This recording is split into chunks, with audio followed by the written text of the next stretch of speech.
Good morning, good afternoon, everyone. This is Edward Chick from Mainspring Consulting Group. A big welcome to you all. Thank you very much for joining. Today we are presenting a discussion, a webinar, and a demo, all centered around the concept of risk, business risk, particularly timely. We are in a stressed business marketplace, and we know that our customers are facing peculiar and new challenges. These are not in the realm of experience for most of our customers, and we are here today to offer some insights and help. This is designed to be for you. We want to bring our best and most focused ideas forward, and we're looking at this through the lens of contract management risk. So we're particularly attentive to the notion that the business risks that you're facing to a considerable extent are contained in your contracts, the contracts that bind you to your suppliers and customers. And in those contracts are the various terms and conditions that you have established to manage risk. So we're looking at this from a position of how can we help you use that inventory of material to reassess and to better manage, expose, make visible, and remediate those contractual risks and the associated obligations that you have in your contract. So it's a big topic. So we're going to offer our best and brightest ideas around this. I'm joined by some expert panelists, but before I do that, if we go to the next slide, I'll just talk for a second about how we're going to format this. So we'll have a discussion for about 40 minutes. We'll follow with a short demo. We will take your questions throughout, and we will see those, and at the end we'll respond as best we can to those. And also, of course, if you have any other questions following the webinar, we are more than keen to offer our continued help and answer those at that time. We are recording this, and we'll make it available to you following the webinar. We'll send it to you electronically, including the slides.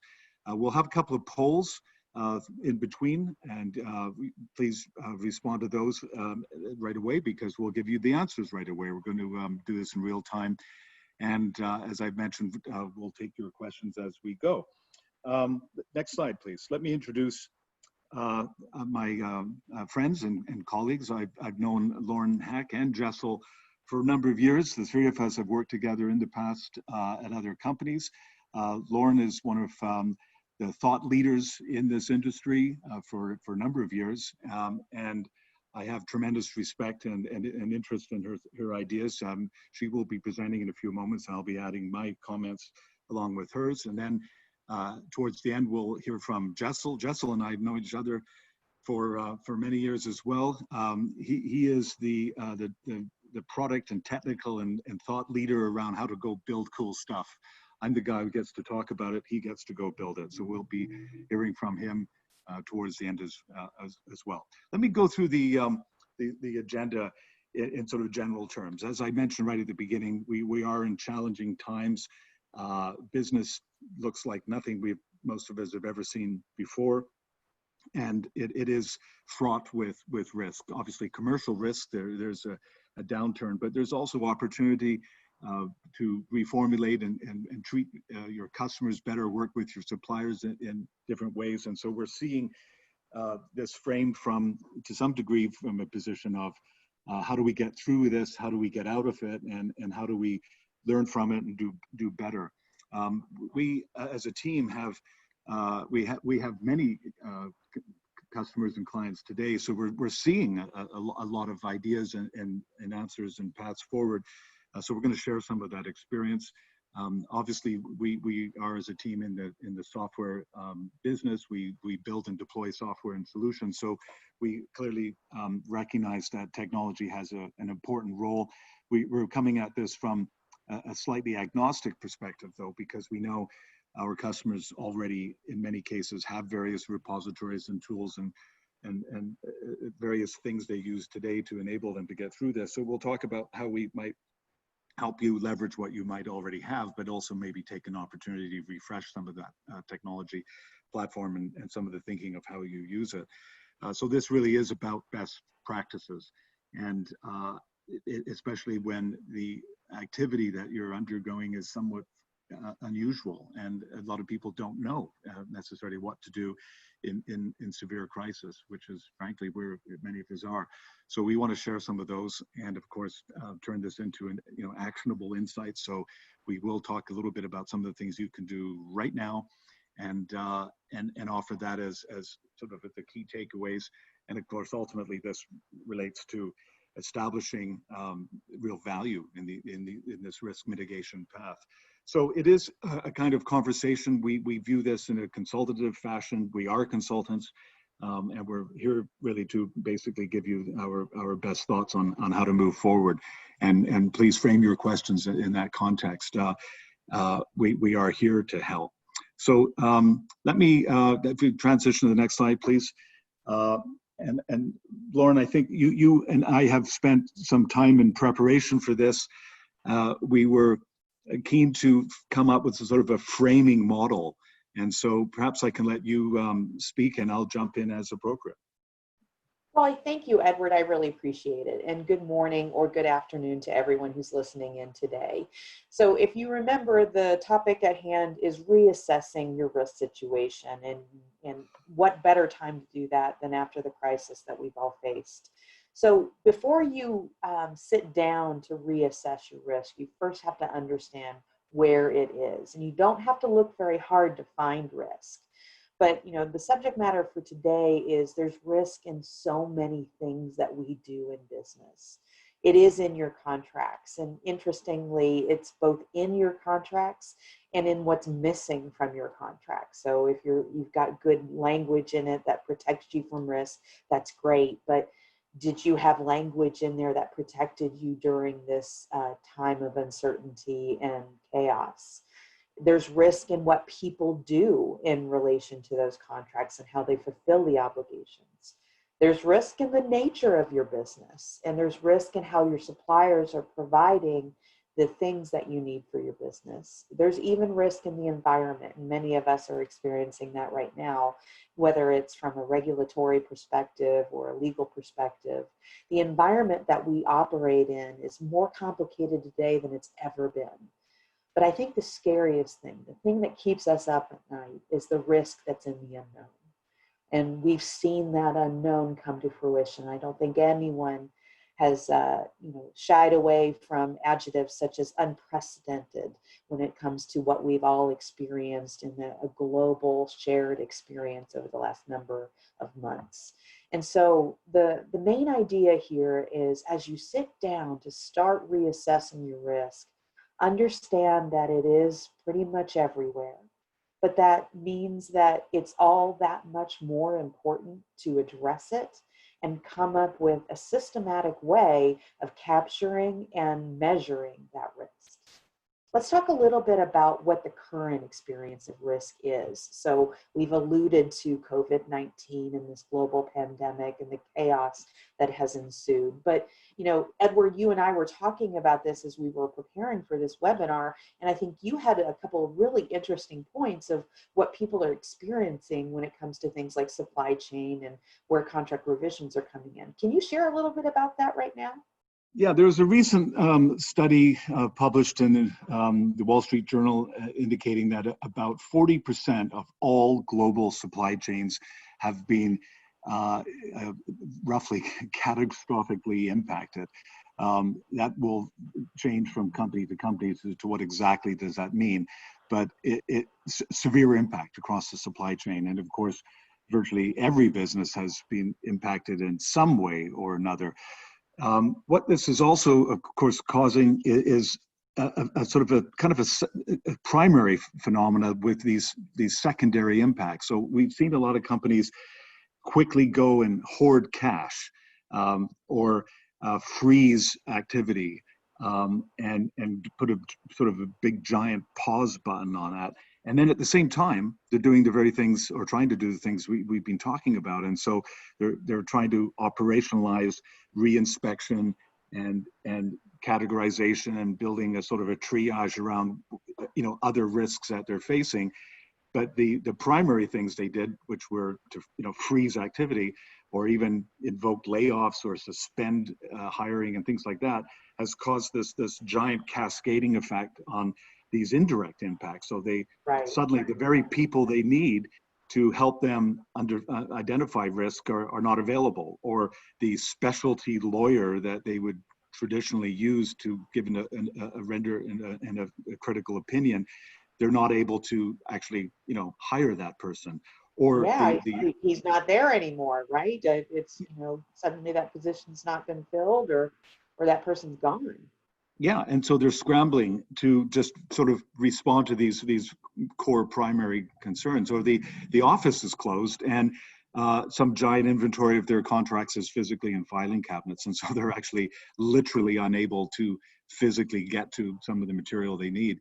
Or the policy books, or the people who have the expertise that they would normally get together and to untangle these things. So we're seeing a lot of confusion, basically, as people are sort of scrambling and a little bit of, not exactly panic, but clearly a lot of stress. And so a lot of this, what we're describing here, will be familiar to those listening today. But I think what we're saying is there's a need for a little bit of sort of kind of structure and calmness, and we'll talk a bit more about this in a second. But the clear distinction we want to land on is look for ways to sort of bring order out of the chaos, get some procedures to sort of navigate through your inventory material, and just sort of establish a path to get your arms around it, and then start examining the specific things that are contained in the contract piece. But I think we're going to go to a quick poll to sort of validate whether we're sort of even roughly on the right track. So maybe we could launch the poll question. Yeah, as we do that, Edward, I think it's really important to underscore what you just said. When you're looking at reassessing risk, there's direct impacts to risk that you might know about, but you got to think about the indirect. You got to think about the ways in which risk shows up. So for our audience, we have a question, which is, what impacts have you seen since March? And so everybody attending now, you should have a little pop-up window that asks you this question. And if you would select one or multiple of these selections and hit submit, we can kind of see results in real time. So let's give everybody a couple minutes to do that, or a couple of seconds anyway. And let's see if we're all in alignment with what people are experiencing. Don't be shy. That was quick. Good. Okay. So I think this is validation that what you are experiencing in the audience is a lot like what our customers are experiencing, the people that we're talking to right now.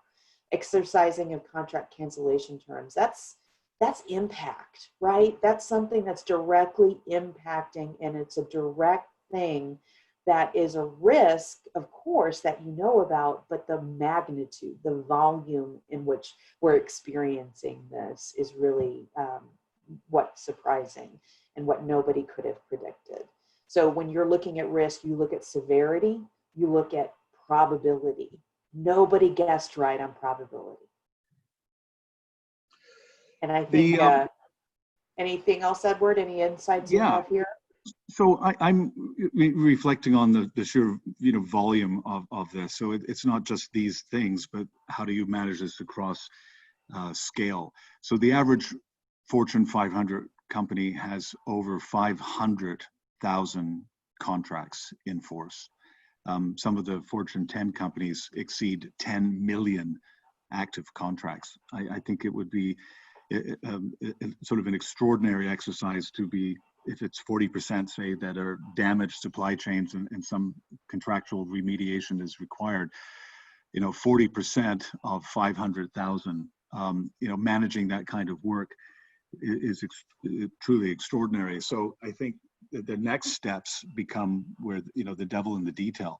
How do you, navigate across 200,000 contracts and prioritize and get the right focus and bring the right resources and have the right negotiating positions across that kind of scale?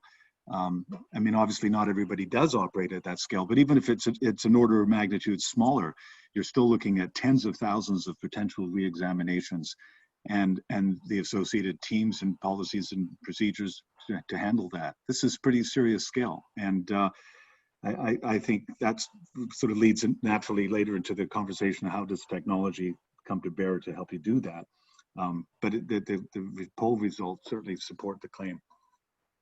I agree. And I think everyone, you know, the good news is technology is here to help. I think let's present some good news, and then let's also present a cautionary tale, so to speak, of taking it too far. So, you know, in technology exists to automate things and make them work faster. But when it talks about managing risks, there's some specific attributes or behaviors that exist in technology that can help support risk management.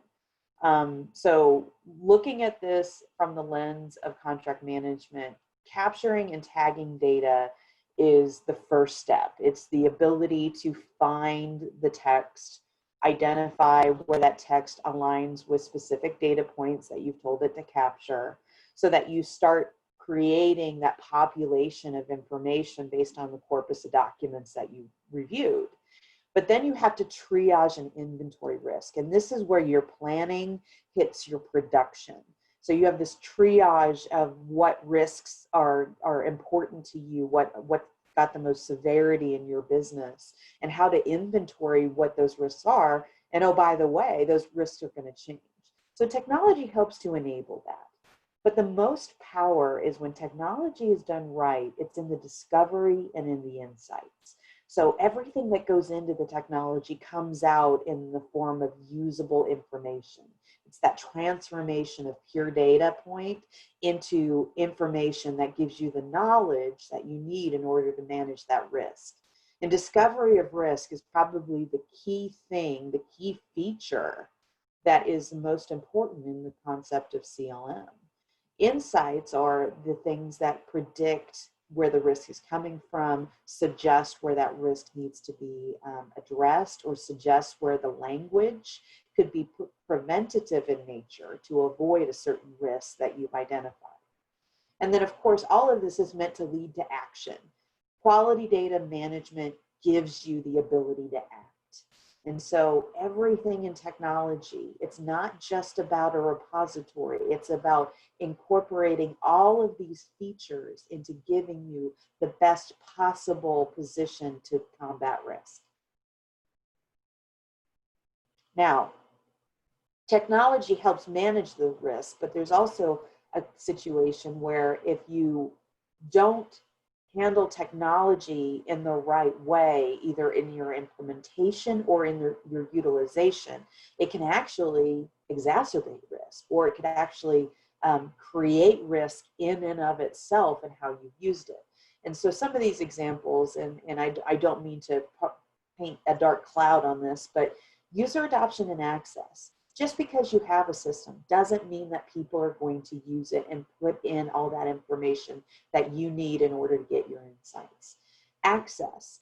Access is a big deal. You can have risk in who has access to your system, or you could have risk in the fact that some people can access records that shouldn't be accessing those records because you have some obligation to keep that confidential. So there's really a balance in how you create an open framework for your contracts, but you still create an ability to lock down access where harm could be created.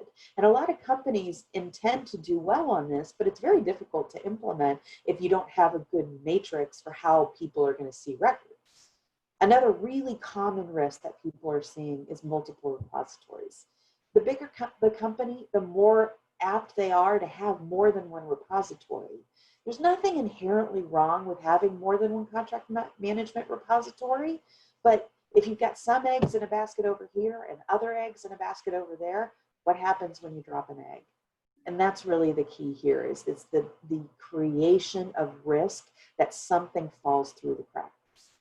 The statistic for Fortune 500 companies is, once again, the average Fortune 500 company has 26 different formal contract management repositories, and they have evolved as a function of mergers and acquisitions over time, or different divisions with different business requirements and needs, perhaps distinctions between the sales side and the buy side of contract management. And then, of course, the broader enterprise content management tools they also use. So 26, well, 26 is probably 25 too many for many IT shops particularly, but the users are now faced with the pursuit of systemic risk in their company across multiple different user interfaces, different divisions with different workflow and approvals and reporting tools that were built to examine those repositories.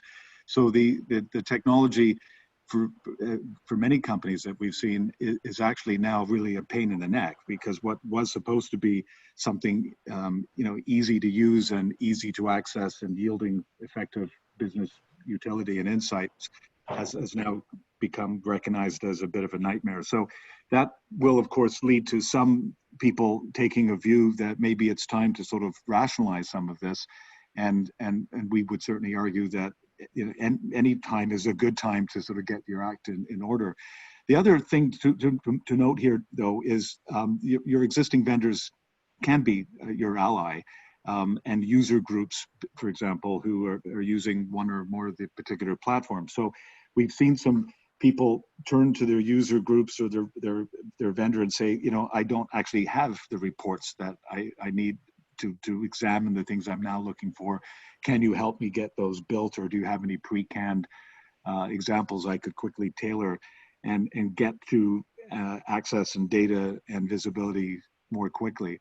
So that's a little perhaps obvious tip for many companies to take action to get some help.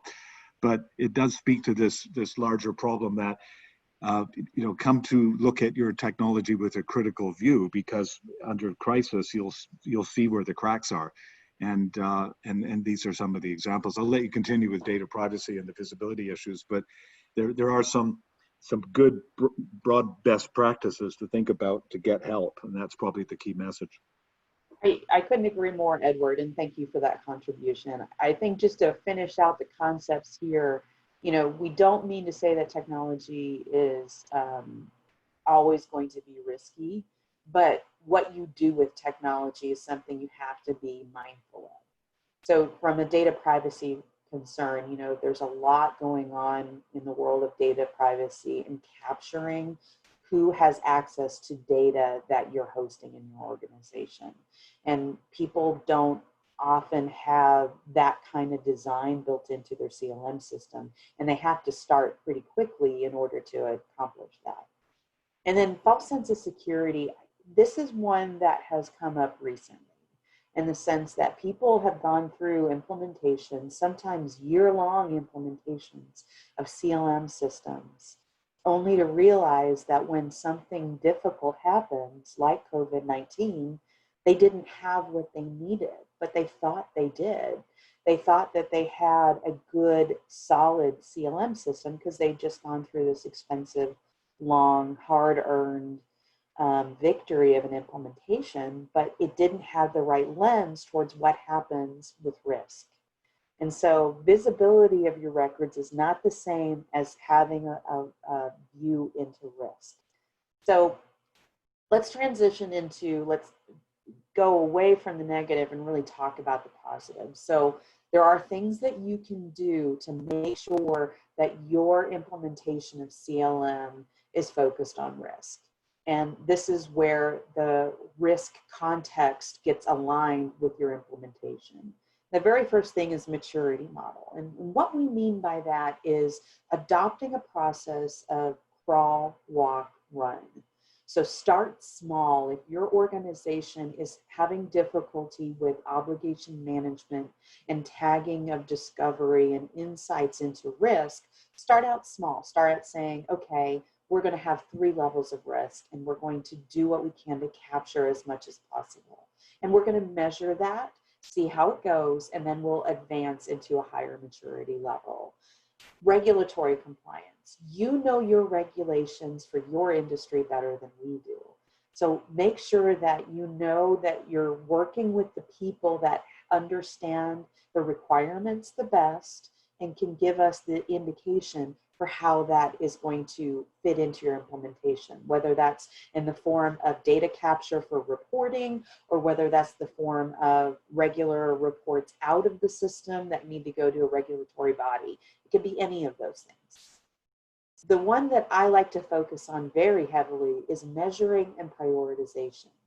You can't start to measure risk until you first say, what is my unit of measurement? What is my severity list? What is my probability? Am I going to have a severity scale of green, yellow, red? Am I going to have a severity scale of 1 to 10? Am I going to look at the importance of a single clause or an entire contract or an entire project, which is a collection of contracts? What's the way in which I'm going to measure? And then prioritization is understanding what are you equipped to handle in that risk? Can you adopt a process that means that you can attack all of those severe consequences or possibilities of risk in your contracts? Or are you only really equipped to handle those big severity ones, you know, the real red ones, the top severity? Understand what prioritization means and how you're going to react. And then digitization. Everybody should be focused on how to get more things out of paper and into an electronic format. Because if it's in an electronic format, that's the first step to getting through some of the risks inherent with just losing documents or not being able to capture in a good way the information that you have. Some organizations have been around for 150 years or more. There's going to be risk in contracts that people can't identify because they haven't been digitized. So this is absolutely a best practice, and it's a best practice for many things, but specifically for risk, it's the first step. And then RACI stands for Responsible, Accountable, Consulted, and Informed. It's a way to identify the roles and responsibilities for who's going to do what in your risk management program. So for your risks, who's responsible for finding them? Who's responsible for measuring them? Who's responsible for reporting on them and recalibrating what you're doing with your actions? You've got to identify a team of resources that know what they're doing with contract risk. It's not always your risk manager. Your risk manager's job might be more policy driven in your organization. So who's really going to handle what happens when risk becomes reality in your business? And that may actually be a regulatory requirement in certain industries.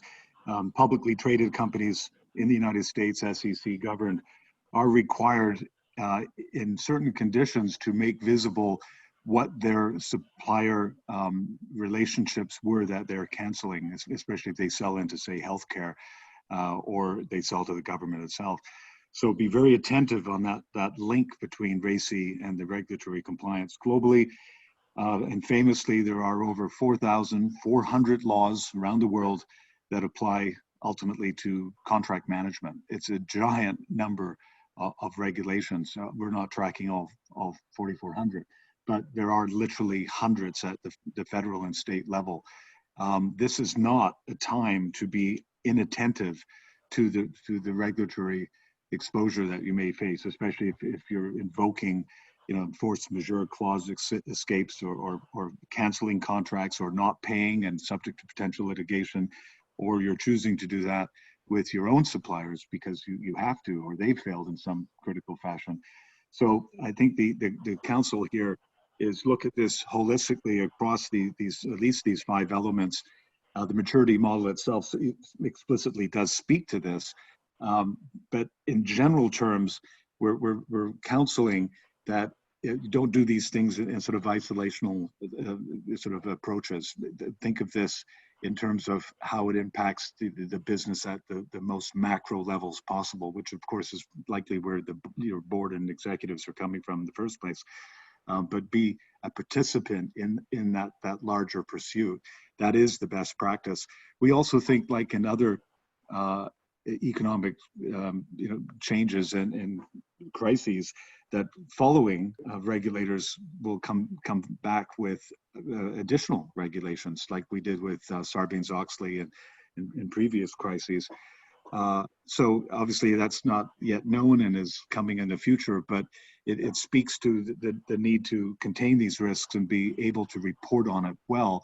And the regulations that are likely to exist today and new ones coming will be precisely oriented to the request for organizations to make very visible what their policies and procedures, remediations, what their plan is. And so that is the best practice to get a handle on right now. Yeah, I think best practices, you know, I know sometimes those can seem a little abstract. So let's get real tactical for a minute. And let's talk about the steps to take now. If you remember nothing else from this presentation, please remember that the best thing to do is get started, and get started now. You do have risk in your organization. That's a given. The way you're managing risk might be something you're comfortable with, and it might be something you're very uncomfortable with.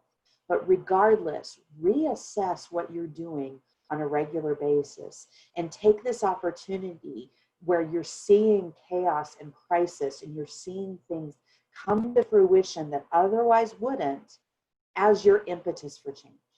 So these are steps that you can take right now, and I'll take a little bit of time to explain each one of these. But refresh your approach is really taking a step back and looking at everything you're doing in the world of risk. Are you managing it well? Who do you have on that RACI? Are you really doing things from a best practice perspective? Is there more that you could be doing?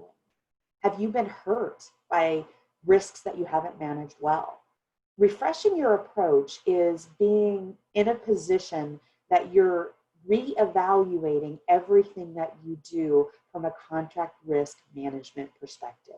It's putting a plan together with a series of mini projects to get you aligned with the steps that you want to take. So if you are in a position where you don't have the ability to do a lot or the capacity to do a lot, at least do this first step. Refreshing your approach, making the small adjustments, even a small 1% adjustment can completely change your trajectory on where you land with risk and over time. Be ready for the regulators. What we mean here is be ready for the change that is coming as a result of this crisis. Regulations are going to change. Policies are going to change. The way your insurers are working with you is going to change. So be ready for something unknown to have an impact on what's enforceable and where you have to become compliant. And then once you are, once those things are identified, then you've got to fix your procedures and your technologies to be ready for it. And when we talk about technology, Edward said it earlier, you want to be in a position where you're using your technology provider as an ally. Assuming you have the right technology provider, that company can be an ally on how can you use their features better in order to get more risk capabilities out of it. But recognize that there might be features and functions that your provider doesn't have that you still need to get. So just be open-minded with how you analyze how to make technology be more in the pro column than the con column. And then when you're solutioning, meaning you're designing how these technologies are going to work to support your procedures, you want a solution for reporting and artificial intelligence. Artificial intelligence is a game changer when it comes to that discovery of risk and that collection of all of that data. The reason people do well with risk management is because they report it out on the right things. AI can give you the ability to report out on those right things, and Jesal's going to show you that in a little while. And then implement those best practices. So the things that we talked about, they're not just abstract. They're things that you can do to make sure that your CLM risk management is a completely accessible and effective way to manage risk. So number one, have a common purpose. Know what your risk appetite is. Know what your strategy towards risk is. have that RACI ready to go. Don't emphasize the features and functions of the technology or the solution. Emphasize how those things solve problems and how those things mitigate the risks that you have. Focus on how you're going to use the data. Turn that data into information. Make that information become knowledge that gives you certainty that you're establishing a good way to manage that risk. And then visualize how users are going to work more efficiently once you have your procedures and your technologies in alignment. Users need things like features and functions in order to be more efficient, but they also need a clear and common purpose. So you can see how these things can all work together. If you have a good, solid premise for your risk management plan, then you can start to employ your technologies to align with that plan. And then the last thing might seem a little silly, but we want you to hope for the best, but prepare for the worst. The lessons we're learning right now from COVID-19 are that the risk management plan that a lot of companies had didn't assume probability correctly and didn't capture a lot of the severity in the right way. That's why we're seeing cancellations. That's why we're seeing digitization efforts. That's why we're seeing companies struggle. And we don't want you to be one of those companies that struggles. We want you to take steps right now to give yourself some kind of certainty that you can handle the next big thing that happens. So as we've talked about these steps, and talked about specific ways that you can act now, let's try to understand where you are today and what we can do to help you. So I think we're going to ask you a second question here, and thanks everybody for staying on with us. But do you have a risk management plan for your contracts? Now, don't be shy. Feel free to ask this. And this is also a good time to send us a question in the Q&A. We're going to get to that after the demonstration. And we'd just love to know if you've got some specific topics that you'd like to bring up.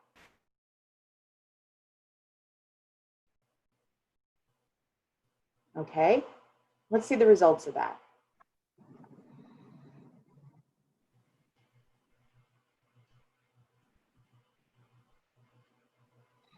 Okay, so for the 19% that have something, what your first step is you want to reassess what you've got and refresh your approach.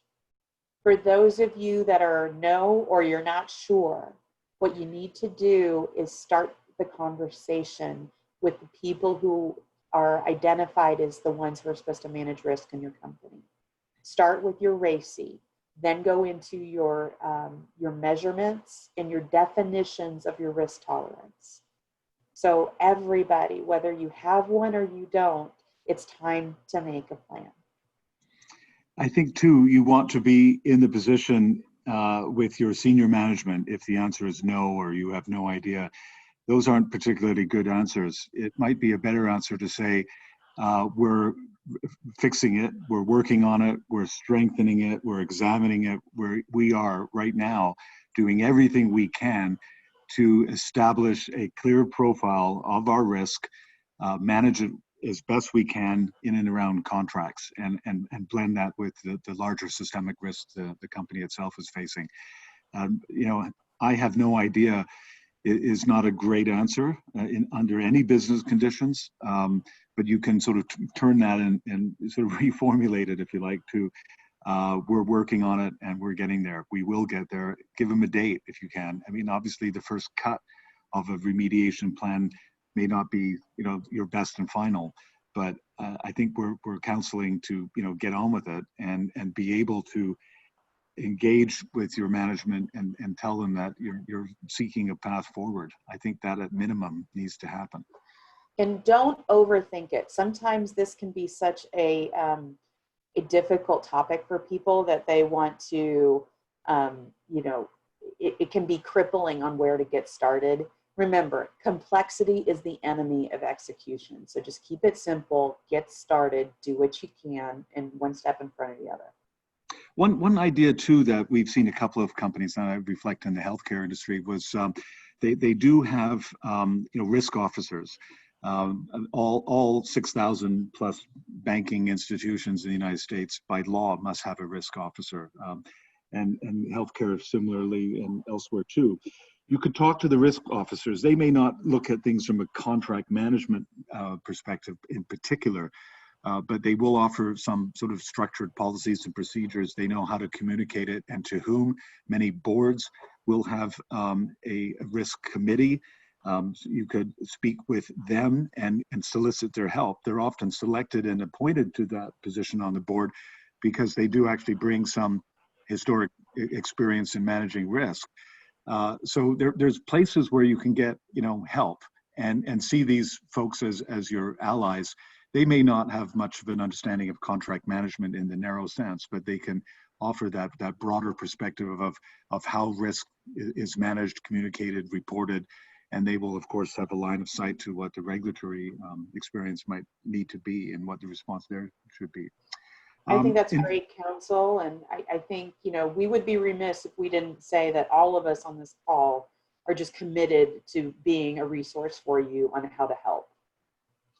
Yeah, as a team, we've done over 2,000 CLM projects. That might even be a bit low because I know I've done about 1,600 myself, and we see good stuff, bad stuff, and things that are sort of in motion and are working towards a further level of the maturity model, and we've seen it all in some sense. And so as a team, we are here to help.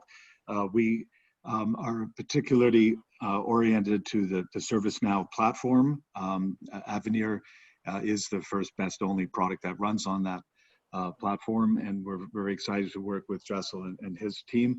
But we are, as I said right at the beginning, we are a little bit agnostic. We would prefer to be seen as people who, having done a lot of projects, that we bring best practices to you.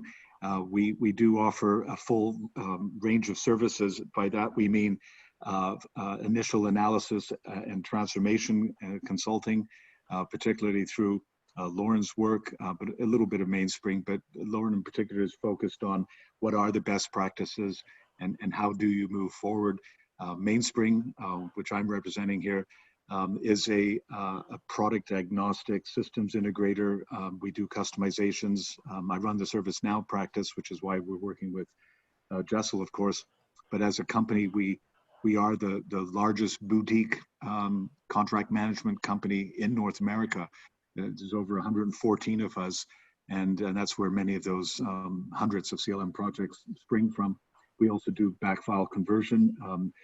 Lauryn mentioned earlier the idea of digitization. By that, we also mean more specifically taking your existing paper or other electronic files or third-party paper and rendering it into a common repository for the reporting and tagging that we spoke of.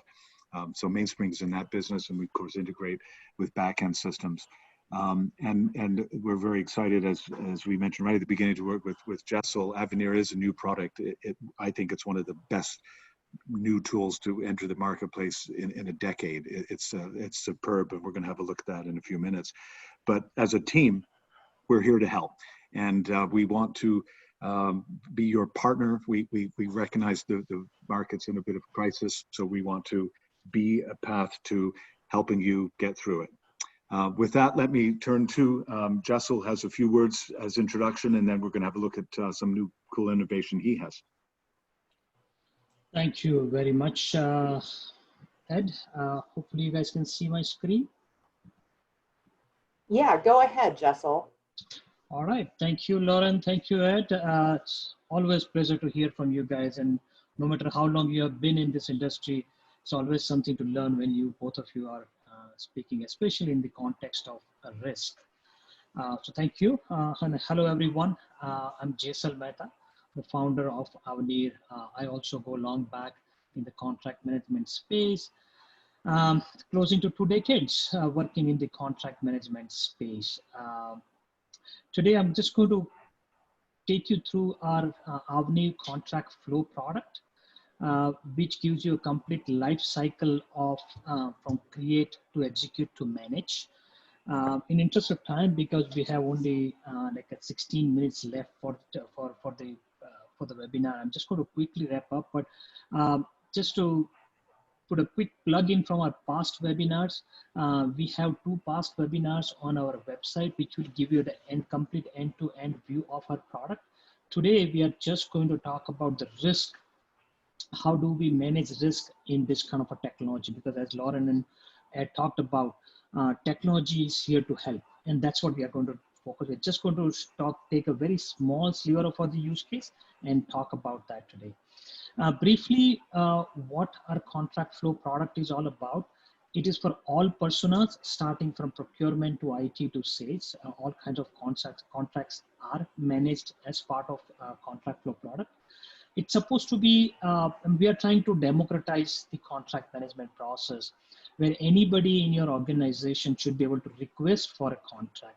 If a contract is simple, non-negotiable, fill in the fields, generate the contract from a standardized template library, and shoot the contract out for each signature.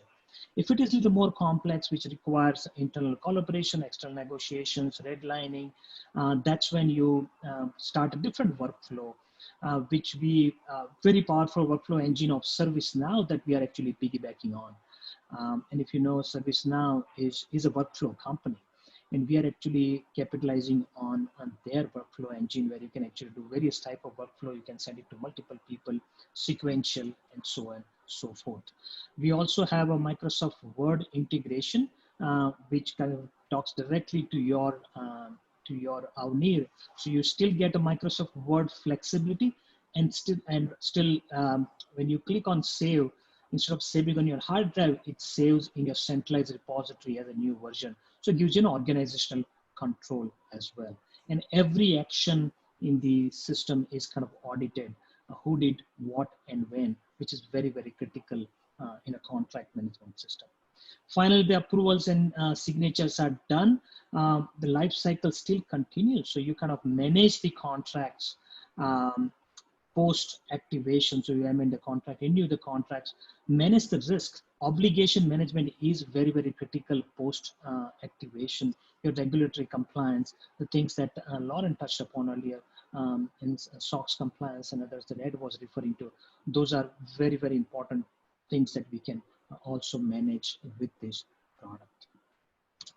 So with that, just straight away jump into the product. And as I said, I'm only going to show you a very small, simple use case. And just, Lauryn, you can see my browser screen, correct? Yes, yes, Okay. this looks great. And I do think Aavenir does an amazing job of balancing the needs between pre-signature and post-signature. And in post-signature, it's all about risk management and insights. Absolutely. So I think it's great. I think we're going to get a chance to see how we discover risk in contracts today, right? That's accurate. Yep. So let me, when we start, just to point out that everything is built here on ServiceNow. So if you or your customers are on ServiceNow, this is just a app available in their app store. You just download it from there. It's kind of pretty simple. This is a dashboard, normal dashboards, like when my contracts are expiring, when the contracts in different stages, showing contracts by terms, payment terms, that is, which are my net 60, net 30, net 45. So you can actually look at those contracts and act accordingly. The contracts that are most negotiated, allowing you to focus on those clauses, or at least streamline those clauses so that your negotiation cycles reduce, and you can actually improve your deal cycle overall. This in particular, which is the contract by risk level, is what I'm going to focus on today, because today's topic is risk.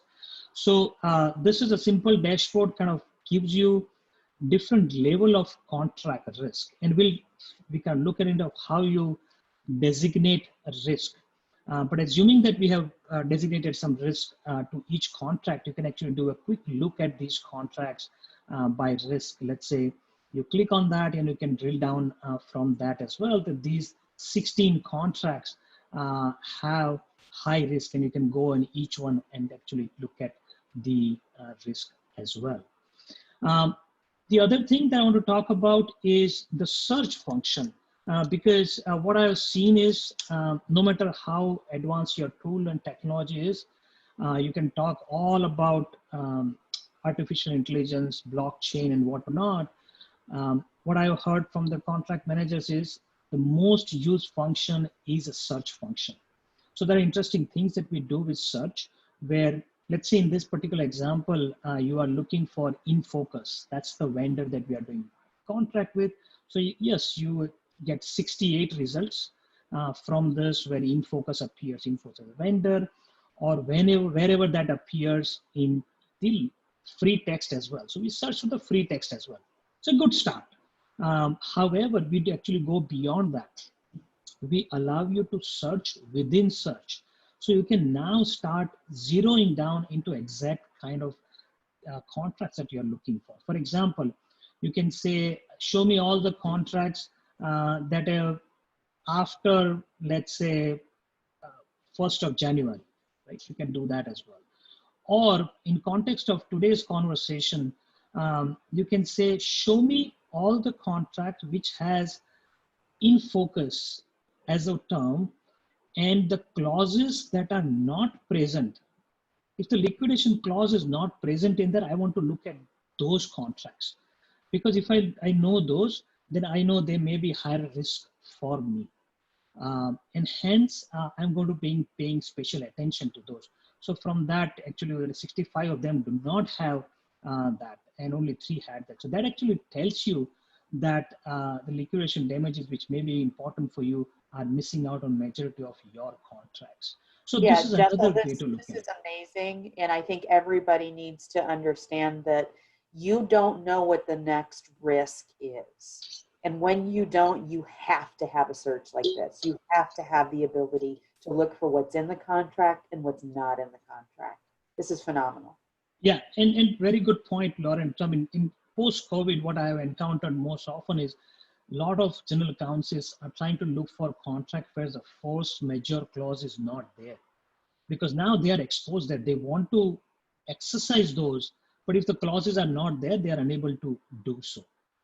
So using this kind of search, they can actually search for the right kind of contracts they're looking for. I'm going to come back to dashboard and click on upload contract, whereby I'm uploading the contract that has come from the third party.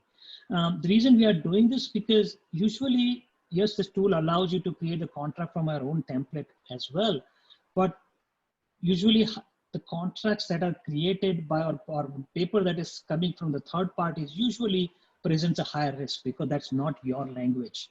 That doesn't have your going in position.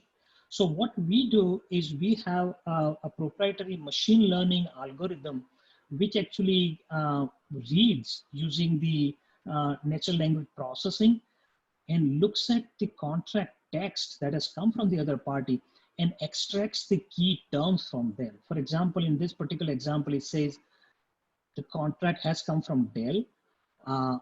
The jurisdiction is United States of America, and the limitation of liability is 7 million or 2 times the amount paid as part of the contract. So when you do that, these are the important terms that we were looking for. So our AI engine kind of extracted those terms automatically. And from there, once I click on create contract, I land on what we call it live view, where you can actually, now you can fill in more data. You can just say, okay, this is procurement of Dell workstations, for example. Starting date was 21st. It's a 2-year term. You can put in more additional information and save this contract record there. So as you can see, when you save this and create this contract record, now your risk level is showing up as medium. The reason being your governing law is United States and limitation of liability is 7 million or 2 times the revenue. Now, for example, and again, this is now it's a demo, so I'm just going to show a different scenario, which in real life is going to be different contract for you. But let's say a contract has come in from the other party where the jurisdiction is Hong Kong. So the risk level automatically goes to high. Similarly, you can, let's say, let me just go back to US, if I can type, no, United States, and I go to 10 million, then your risk level automatically goes to high as well. So these are the different levers that kind of defines what your risk level is. And this is something that you and your general counsel will be agreeing on. These clauses kind of define my my different risk levels for me. So you can I think that's so important, your risk levers that you have, because basically you're identifying what your risk tolerance is, and then Aavenir is going through reading the contract and identifying according to your risk tolerance and then calculating the risk level. So this is an example of best practice when it comes to that measurement and insights into what's happening on your contracts. If you toggle back and forth between governing law and limitation liability, you know, those are just two examples. You could have this across any set of clauses in your contract. Absolutely. And just quickly, you can see this was the limitation of liability of 7 million or 2 times the amount that our AI engine extracted, and kind of defined the risk level being medium because of that. Had that been 5 million in the original contract, the risk level would have been low as a result of that. So this also, by the way, is pretty unique to what Aavenir offers from the risk management standpoint. And there's a lot of things to show. You can actually take a bunch of actions, from sending it for internal review, sending an external review, submit for signature. You can send a section for review, and so on and so forth. That's a standard workflow. And as I mentioned, you can go back to our earlier webinar to take a look at that. But in interest of time, I'm going to pause here, and this is, I'm going to head back to Ed to see if there are any questions that we can handle, because we have 4 minutes left for this webinar. Right, we've had a few questions. One is around integration in the ServiceNow platform, and whether you can offer any integration to ERP systems. Yeah, that's a good point. So this product is completely built on ServiceNow. So all data is native to ServiceNow, and that's another powerful thing that is there, because there's no IT audit required, there's no other IT compliance is required, because it is resident on ServiceNow. As far as the ERPs are concerned, ServiceNow integration layer, which is what we piggyback on, has 300 plus spokes already developed with this different enterprise systems, including probably every enterprise, every ERP systems in the world. So those things are inherently available as part of Aavenir. Thank you. A couple of more questions on searching. If you have a selection of X number of records, I think earlier you had 65 came up, can you do a further drill down on further attributes within that subset that you had selected?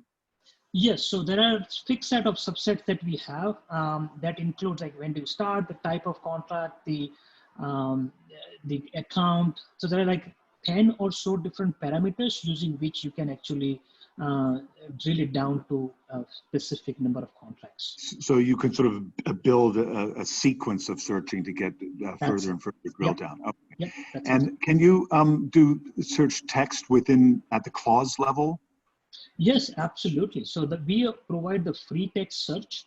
So wherever, even it is in an attachment, in an addendum, which is an attachment into your contract, if a particular word appears, you will be able to search for that contract as well. Okay, good stuff. A couple more I'll quickly go in. One is on the other end. When you create reports, can you export that data to blend it with any other business intelligence tool? And they had an example of Cognos, but can you export and blend for BI purpose? Oh yeah, absolutely. So any standard search would have an export to CSV, or we also provide the PDF, but in this integration point of view, CSV would be an ideal way of exporting and importing into Cognos or Power BI or whatever other BI tools. Business Objects, whatever they may have. Yeah. Someone else is asking about backfile conversion. I'd actually mentioned that earlier in the full suite of things we offer. So as a team, yes, we do offer a full backfile conversion. By that, we mean we can do an ingestion of paper, electronic, third-party paper, and bring it into the system. Jesal, did you want to add any more to that? No, I think backfile conversion by itself is a pretty interesting and special topic. In fact, probably depends on the whole webinar itself, because there are a lot of best practices around that. We have done that umpteen number of times. Usually that's the first step when you start in maturity model that Lauryn had referred to in her model. Usually backfile conversion, uploading your legacy contract data would be the first step. Absolutely right. Well, we are out of time. We actually kept to the schedule. I think we're all pleased with that, but mostly we're pleased at all of you attending. We have quite a large turnout. There are actually a lot more questions that have come in, but what we will do is reply to you. If you have anything else you want to ask us, please send us emails.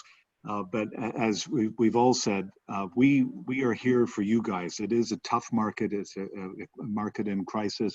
We want to be seen as trusted advisors. We are aiming to be very consultative. We're here to help. So if there's anything at all you guys need out there, please reach out to us and we will respond. Thank you, Lauryn and Jesal. Thank you all for attending. Thank you very much. Thank you. Mm-hmm. Bye-bye.